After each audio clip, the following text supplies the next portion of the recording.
وبهدف ترقية النشاط الرياضي بولاية عين سلح، تعزز قطاع الشباب والرياضة بعدد من المشاريع على غرار الملاعب والمسابح الجوارية والقاعات متعددة الرياضات.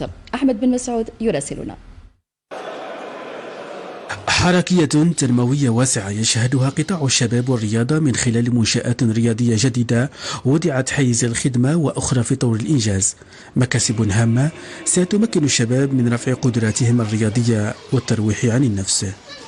الحمد لله خدموا لنا تصطاد، قبل كنا نلعبوا في التيف والرمل، وإن شاء الله نكتشفوا في مواهب ونقدروا نلعبوا مع المنتخب الوطني إن شاء الله. نسمي مجهودات الدولة الجزائرية على إنشاء منشآت قاعدية رياضية على مستوى ولاية عين صالح التي من شأنها تهتم بالشباب وتقيهم من الآفات الاجتماعية. نشوفوهم باش يديروا لنا أكبر نشاطات باش نشوفوهم في المحافل الدولية، في الألعاب الأولمبيات ولما لا.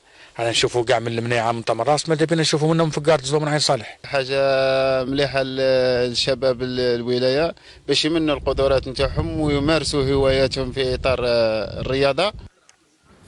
على اختلاف الاهتمامات والميولات تنوعت الإنجازات، فالمسابح هي الأخرى كانت مكسبا جديدا للشباب عبر مختلف بلديات الولاية. استفادت ولاية عين صالح من عدة مشاريع شبانية ورياضية تتمثل في مركبات رياضية جوارية، بالإضافة إلى قاعات متخصصة، بالإضافة إلى مسابح جوارية تم وضعهم حيز الخدمة ابتداء من هذا الصيف كمسبح ينغر ومسبح فقار زوا، بالإضافة إلى قاعات خاصة.